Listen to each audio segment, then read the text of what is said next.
Bom dia, meu nome é Kelly Robert e eu vou apresentar o meu TCC sobre análise estrutural de tubulações com revestimento polimérico, através de suas propriedades elastodinâmicas, sobre a orientação do professor Inácio.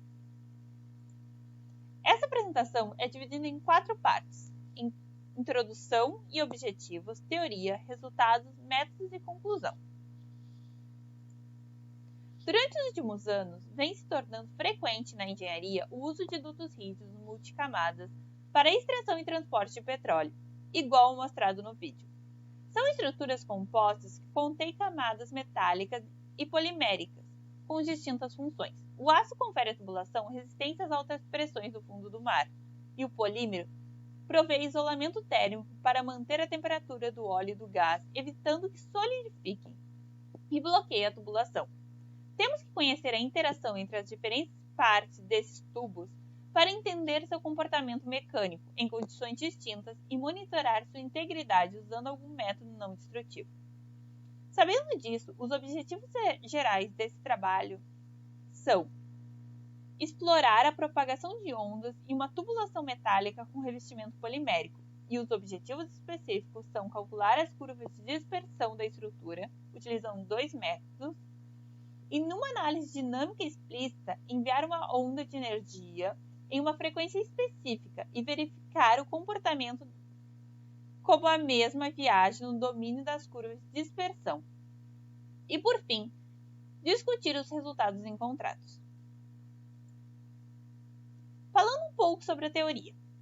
Em um meio considerado infinito, as ondas mecânicas podem ser divididas em velocidade de propagação longitudinal e transversal, que tem o comportamento mostrado nas figuras.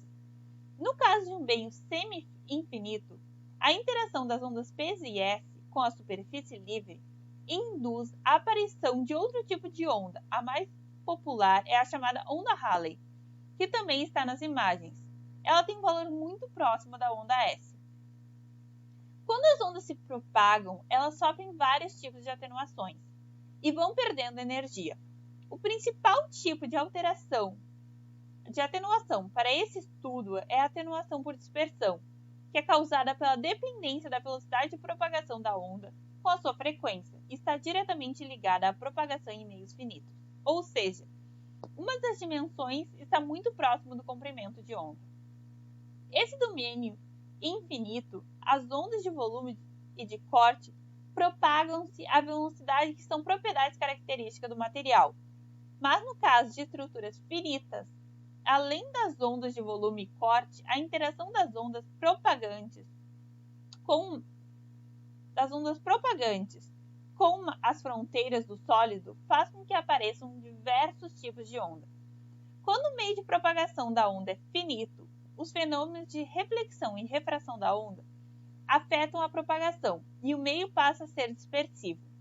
As ondas interagem com a superfície do material, gerando ondas que são combinações lineares das ondas modais, e suas características estão diretamente ligadas à geometria da estrutura. Para analisar essas ondas que se propagam num guia de ondas, se constrói famílias de curvas chamadas de curvas de dispersão. As curvas de dispersão em si são parte fundamental em estudo acústico, não destrutivo, pois fornecem um mapa para os modos propagadores da estrutura. Esses modos, então, são comparados com os sinais recebidos pelos sensores durante o monitoramento, servindo como base para a avaliação da estrutura. Aqui nós temos no lado direito um modo de curva de dispersão. Como você pode observar, tem vários modos, o que dificulta a avaliação de um modo específico. Por isso, esse gráfico é filtrado para mostrar apenas os modos de interesse e facilitar a visualização de padrões de comportamento, como mostrado na figura do lado esquerdo. Aqui nós temos os modelos usados para criar as curvas de dispersão. Foi utilizada a metodologia SAFE para criar as curvas de dispersão, onde se utiliza um guia de onda circular com a mesma seção transversal de interesse, de maneira que quando o raio de simetria utilizado é grande o suficiente, o resultado converge rapidamente para um guia de onda reto. O ANSYS foi utilizado para a implementação dessa metodologia, pelo modelo aximétrico, que consiste em especificar a quantidade de comprimentos de onda com que a estrutura está sujeita a vibrar, considerando o guia de onda como um modelo aximétrico em forma de aro. Foram introduzidas sobre a geometria estudada uma malha com elementos de segunda ordem de 5 mm. No trabalho também utilizamos o método de condições periódicas, que foi implementado para gerar modelos 3D da estrutura, para facilitar a visualização dos efeitos dos modos de onda sobre os dutos. O método consiste em modelar em elementos finitos uma porção do guia de onda, como mostrado na figura. Sobre as faces A e B são aplicadas condições de contorno periódicas. Essas condições de contorno fazem um acoplamento entre o deslocamento das faces que são iguais em módulo. A malha utilizada emprega elementos tetraédricos de 6 nós lineares, com discretização de 5 mm de lado. Aqui nós temos as 6 diferentes geometrias de dutos circulares estudadas. Um é completamente feito de polímero e um é completamente feito de aço, para entender o comportamento das ondas no material puro. 3 estruturas são feitas de aço polímero, que são formadas por uma camada interna de aço e uma externa polimérica. Esses 3 modelos diferem entre si pelas diferentes estruturas das camadas. E temos uma última estrutura que é feita de aço polímero multicamadas, que é formada por 4 camadas intercalando aço e diferentes polímeros com diferentes densidades, como pode ser visto no gráfico. Esta última se aproxima das estruturas reais utilizadas na indústria de petróleo e é bem mais complexa. Durante os estudos, se percebeu que não havia uma grande diferença entre os resultados das estruturas de aço polímero e as de aço polímero multicamadas. Então, por simplicidade, se seguiu as demais análises têm a estrutura multicamada, pois a estrutura mais simples representava bem a realidade.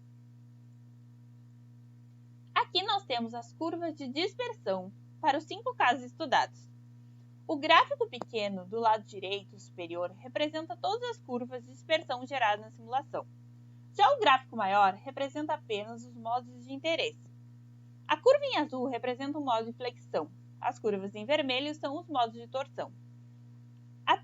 O turquesa são os modos longitudinais.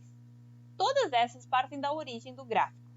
Em rosa e preto, temos os modos lambda, que não partem da origem. Note como no caso do aço e do polímero, a velocidade das curvas de dispersão tendem a ser a onda P. Também é possível observar que para altos valores de K, a onda modal de flexão e as ondas lambda tendem a viajar à velocidade da onda de Rayleigh.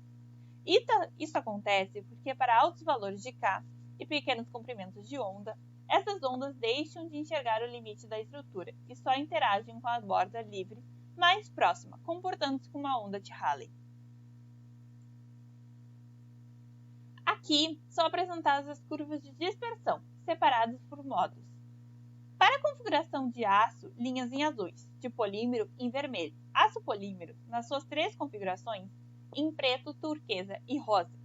Também são indicadas nas figuras as velocidades das ondas de Rayleigh para o aço e para o polímero.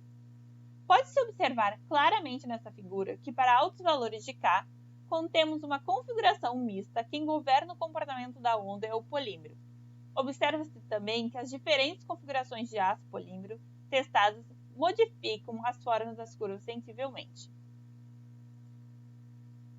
Aqui nós temos os modelos tridimensionais que foram obtidos utilizando o método baseado na aplicação de contornos periódicos. Os modelos ilustram os modelos de comprimentos de onda de 3,14, 2,9 e 1,57, que representam números de ondas de 2, 3 e 4, respectivamente. Cada um desses modelos está relacionado com um ponto marcado sobre as curvas de dispersão logo acima.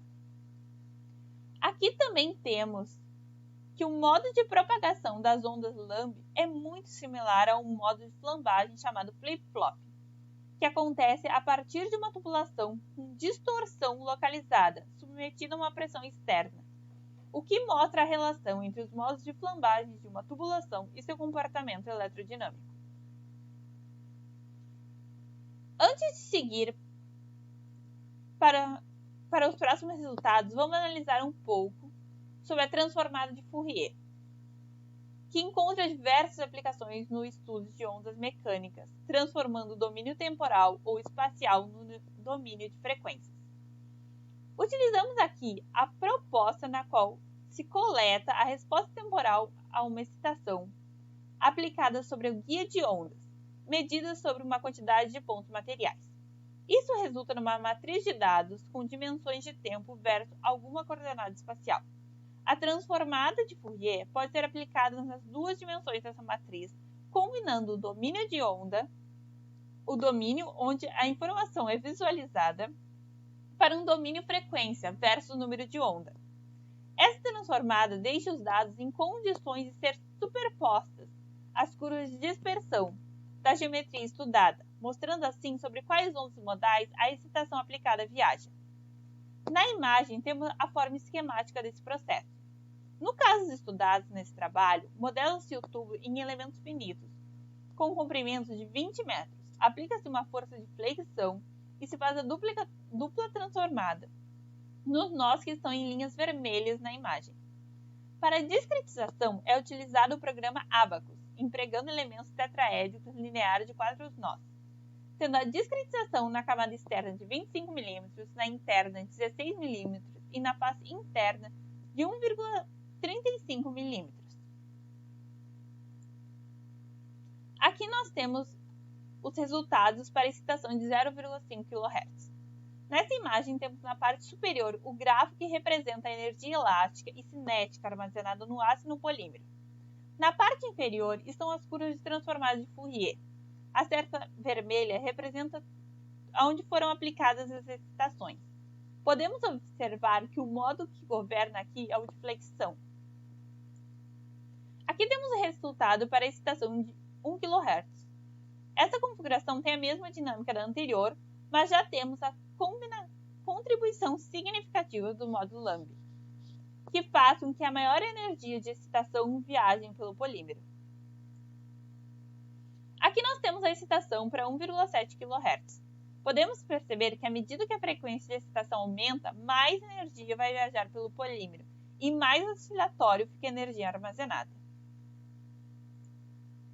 Com base em tudo isso, conclui-se do trabalho que a condição bimaterial entre o polímero e o aço, nos baixos valores de K, o guia se comporta na forma de um meio homogêneo, onde os campos são distribuídos entre os dois materiais. À medida que se aumenta os valores de F e K, o polímero, mais flexível, acaba influenciando mais o comportamento do guia de onda, onde, assintoticamente, as curvas de dispersão convergem em velocidade das ondas de Rayleigh, com velocidade de propagação referente à do polímero, o que diz que o polímero rege o comportamento assintótico. Dessas considerações, se observa que o polímero funciona como um atrator da energia aplicada na estrutura, induzindo a viajar pela superfície do sistema. Esse comportamento se acentua à medida que as frequências são mais elevadas. Bom, este trabalho foi submetido e aceito no Congresso de Mekong 2021. Obrigada pela atenção, era isso.